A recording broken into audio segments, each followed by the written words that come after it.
My son Aaron's last wish was a family trip to an amusement park. Just the night before we were to leave, my husband Chris disappeared. After Aaron's death, I found out that Chris had taken my sister Sharon on the trip. Upon returning to pack, I witnessed how Chris continued to put Sharon first, even denying our son's condition.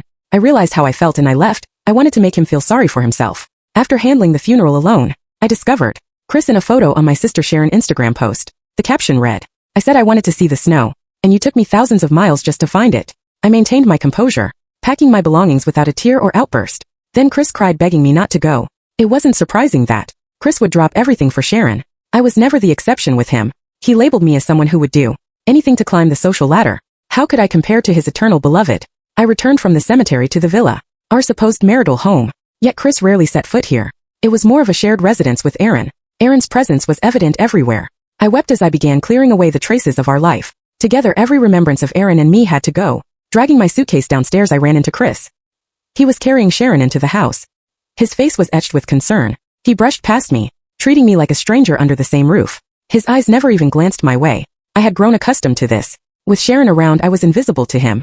Sensing the suitcase at my feet, Chris stopped in his tracks. His voice was devoid of emotion. "Amber Norris, another one of your dramatic stumps." Sharon, clinging affectionately to Chris's neck, looked up at me. "Amber." I twisted my ankle, and since Chris said it's close by, he brought me here to take care of it. "You don't mind, do you? It was just a twisted ankle." I watched as Chris gently settled her on the sofa, and then fetched an ice pack to Southerfa.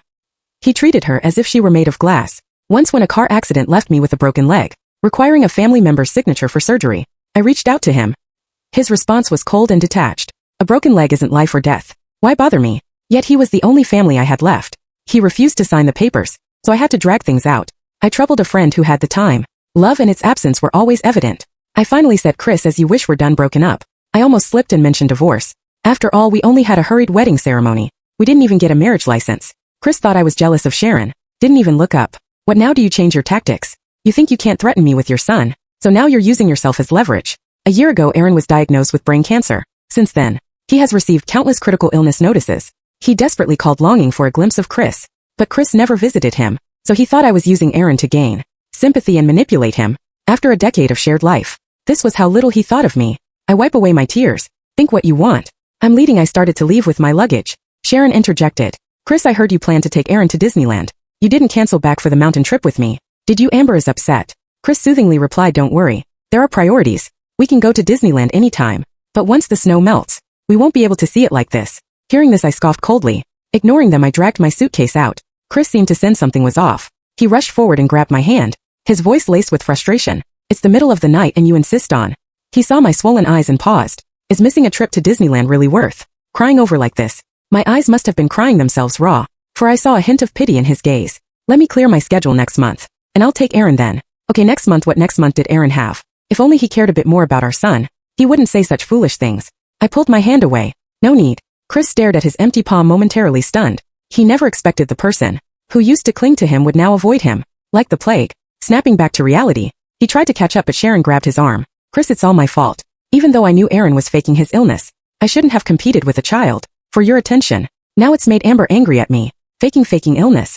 My mind went blank. By the time I snapped back to reality, I had already slapped Sharon across the face. Chris's face, initially tinged with guilt, shifted instantly, positioning Sharon protectively behind him. He had me warily. "Amber, what are you doing? She is your sister." I glared at Sharon. "You'd better watch your mouth." Sharon, looking hurt, pleaded, "Chris, don't let me come between you two. If my sister won't admit that Aaron is faking his illness, I'll just drop it." My brow furrowed as I turned to Chris. "You think Aaron is faking it too?"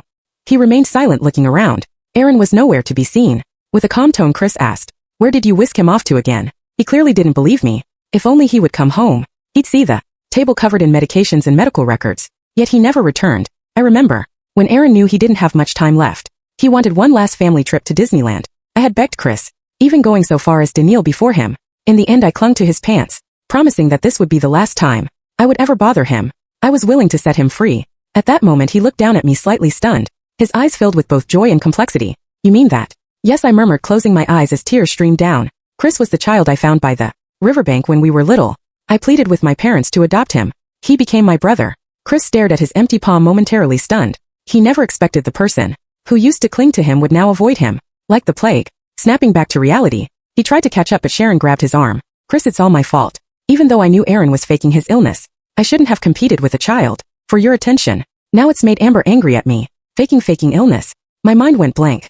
By the time I snapped back to reality, I had already slapped Sharon across the face. Chris's face, initially tinged with guilt, shifted instantly, positioning Sharon protectively behind him. He had me warily. Amber, what are you doing? She is your sister.